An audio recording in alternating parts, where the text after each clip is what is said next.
네, 자세한 분석은 봉영식 연세대 통일연구원 전문위원과 함께하도록 하겠습니다. 안녕하십니까? 예, 안녕하십니까? 어서 오십시오. 예. 자, 일단 많은 분들이 좀 궁금할 것 같습니다. 이스라엘과 하마스가 전쟁 중인데 또 왜 갑자기 이란이 이스라엘을 공격하느냐 이 점이거든요. 갑자기라고 볼 수가 없죠. 이란 입장에서는. 왜냐하면 이란 대통령 선거가 끝나고 신임 대통령 취임식에 참석했던 하마스의 3대 지도자 중에 한 명인 이스마일 하니에가 이란 영토 내에서 암살이 되었습니다. 네. 지금 드론 공격이냐 아니면 이스라엘의 정보부가 몇 개월 전부터 설치해놓은 폭파물에 대해서 그것 때문에 사망된 거냐 여러 가지 설이 있는데요. 예. 아직 이스라엘 정부의 소행이라는 공식적인 확인은 없습니다만 모든 증거가 이스라엘을 가리키고 있습니다. 이것은 이란 입장에서는 지난 4월 1일에 이스라엘이 주 시리아의 이란 대사관을 폭격한 것에 이어서 또 한 번 이란의 주권을 침해하면서 하마스 지도자를 그것도 대통령 취임식에 참석한 외국 지도자를 영토 내에서 암살한 것이기 때문에 심각한 그리고 중대한 그 이란의 주권 침해라고 볼 수 있는 것이죠. 네. 우리나라도 지난 1978년 8월에 일본 내에 있었던 야당 정치인 김대중을 박정희 정부가 납치해서 살해하려는 시도가 있었지 네, 그런 일이 않습니까? 있었죠. 그래서 일본 정부가 일본 주권 침해라고 심각하게 항의를 했고 예. 또 그 다음해인 1974년 8월 15일에는 광복절 경축식에서 일본인이 문세광이 박정희 대통령을 총격으로 피살하려고 그랬죠. 예. 그거는 이제 한국 정부가 일본에 대해서 이건 중대한 한국 주권 침해라고 항의했지 않습니까? 이것보다도 훨씬 중대한 그런 사안이라고 이란 정부는 확인을 하고 여기에 대한 보복을 지금 천명한 것입니다. 그렇군요. 어쨌든 이란이요, 이제 현지 시각으로 5일에 일단 이스라엘의 보복 공격 감행하겠다 이렇게 밝혔었는데 일단 시간이 좀 지난 걸로 좀 보이거든요.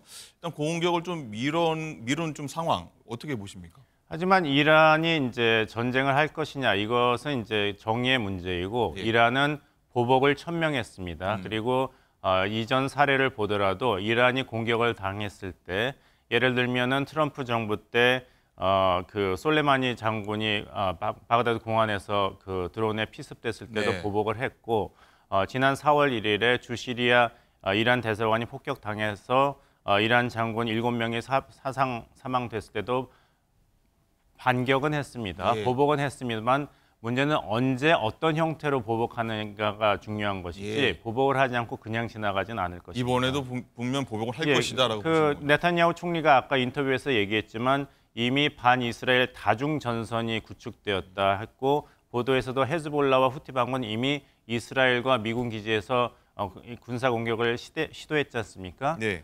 이제 남은 것은 이란이 중심 세력으로서 어떻게 이스라엘에 보복을 할 것이냐가 남아 있습니다. 그렇군요. 어쨌든 이스라엘도 보면은 이란이 공격 징후 보이면은 우리가 먼저 선제 타격을 하겠다라고 하면서 일단 고위 지도자용 벙커도 마련했다고 하거든요. 일단 강경하게 일단은 이스라엘도 대응하겠다 이런 입장 같아요. 하지만 거기서 전제가 되고 있는 것은 미국과의 정보 공유를 통해서 미국 입장에서도 이스라엘에 대한 이제 공격이 확실하다고 것이 판명이 됐을 때 자위권 발동 차원에서 선제 공격을 할 수 있다고 이야기했죠. 네타냐후 내각은 지금 전쟁을 끝낼 그 의사가 없습니다. 왜냐하면 이번에 살해된 이스마일 하니에는 하마스의 지도자인 것은 맞습니다. 예. 3대 중심 지도자 중에 한 명이지만 사실은 가장 종전을 추구하는 협상 주축이었습니다. 네. 만약에 네타냐후 이스라엘 정부가 지금 하마스와의 전쟁을 종전하는 것을 원한다면은 전쟁 기간 중에서도 메신저를 살해하지는 않지 않습니까? 그렇죠. 그런데 이번에 3명의 지도자 중에서 하필 협상의 책임자인 이스라엘 하니에를 피살했습니다. 만약에 그렇다고 일단 보는 거죠. 그렇죠. 군사적인 입장에서 피살을 했다면 모하메드 데프라든지 이스마일 하니엘 같이 지금 이스라엘과의 전쟁을 이끌고 있는 전장에 있는 하마스 지도자를 피살했어야 되는 것이거든요. 그렇네요. 이렇게 협상 주체를 피살했다는 것은 이스라엘의 네타냐후 총리는 전쟁이 끝나고 나면은 실각은 분명하고 또 지난번 사법개혁 파동이라든지 10월에 이런 하마스 피습을 막지 못한 데 대해서 정치적, 사법적 책임을 피할 수가 없습니다. 그렇다면 네타냐후 총리가 정치적인 생명을 유지할 수 있는 유일한 방법은 전쟁을 계속하는 것뿐밖에 없습니다. 그래서 자신의 정치적 생명을 위해서 사실상 이스라엘의 국가 안보를 훼손하고 있다고 봐도 과언이 아닙니다. 일단 이렇게 분석을 하시는군요. 일단 이란의 요청으로 또 이 전 세계 무슬림 긴급회의가 들어간다는데 여기 결론에 따라서 이란이 뭐 공격 시점 좀 빨리 가느냐, 공격 폭을 좀 늘리느냐 이런 게 좀 결정되는 걸까요? 예, 정확하게 말씀하셨습니다. 이란이 이런 군사적인 보복을 하지 않을 가능성은 없습니다. 하지만 말씀하신 대로 아랍 국가들과의 관계도 있고 또 이스라엘 내부에서도 새로 대통령이 임명이 돼서 좀 실질적인 외교를 구사하려는 판에 이런 피습 사건이 일어났기 때문에 네. 강경으로 나갈 것인가 아니면은 현실적인 대안을 모색할 것인가 이란 정부 내에서도 지금 여러 가지로 논란이 있습니다. 고민이 많기 때문에 어떤 식으로 언제 보복을 할 것인가는 굉장히 큰 고민이 이란에게도 있는 것이죠. 그렇고요. 하지만 이제 그 이스라엘 입장에서는 특히 네탄야후 내각에서는 여러 가지로 이득을 얻었습니다. 뭐냐면 첫 번째 이런 새로 출범하는 이란 정부가 미국과의 그 핵 협상을 재개하겠다는 의사를 표현했는데 네. 이스라엘로서는 이것이 달갑지 않은 현상인 것이죠. 그래서 이번에 긴장을 고조시킴으로써 이란과 미국 간의 핵 협상을 재개하는 것에 일단 브레이크를 걸 수 있었죠. 네.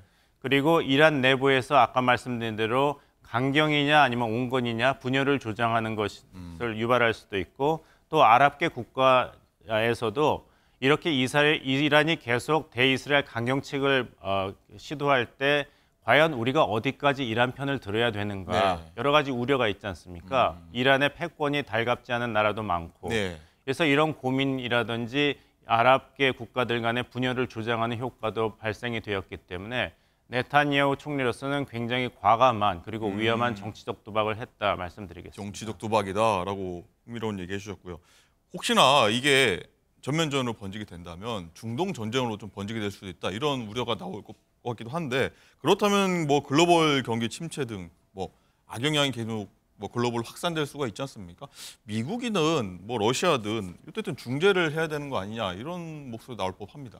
네, 러시아, 중국 그리고 미국의 그런 위기 관리 능력이라든지 중재 능력이 충분했다면은 이렇게 가자 지구에서의 이스라엘과 하마스의 전쟁이 이미 일어나지 않았겠죠. 네. 이것이 계속 트럼프가 바이든 정부를 공격하는 화두이지 않습니까? 그래서 그 패권 국가가 중재하는 데는 일정의 그 제한이 있다고 보고 네. 하지만 말씀드린 것 같은 1973년도 그 아랍 전쟁과 같은 대규모 전쟁은 어느 국가도 원하지 않기 때문에 이스라엘 정부를 포함해서 이란의 보복은 분명합니다만은 전면적으로 확대할 가능성은 아직 크지 않다 말씀드리겠습니다. 불행 중 다행이기도 합니다. 예, 예. 말씀 들어보니까요.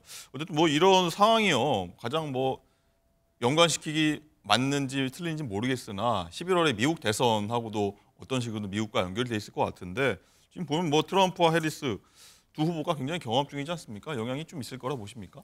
영향이 이미 반영이 됐다고 보입니다. 이미 반영이 됐다. 말씀하신 대로 이번에 만약에 이란이 보복을 한다면은 그 세계 경제가 휘청하지 않을까 걱정하셨지 않습니까? 근데 그 우려가 이번에 미국 증시 폭락 어제 많이 이틀째는 됐죠. 이미 어제, 반영이 된 것과 같이 네. 이런 미국의 그 위기 관리 능력 부재라든지 중동에서의 그런 영향력 부재는 이미 대선 레이스에서 반영이 돼 있습니다. 그리고 무슬람계 미국 유권자가 전체 유권자의 3% 미만이기 때문에 네.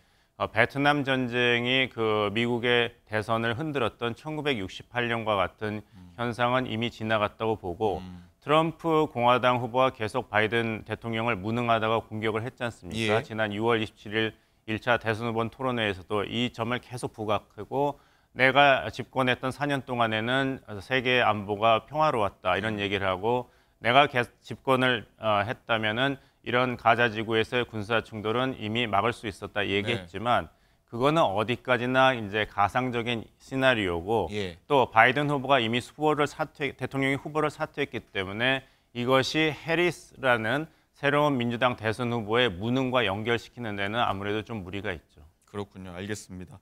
어쨌든 말씀하신 것처럼 큰 전쟁, 중동 전쟁으로 비화되지 않았으면 하는 바람이고요. 한번 쭉 지켜보도록 하겠습니다. 자, 오늘 말씀 여기까지 듣겠습니다. 감사합니다.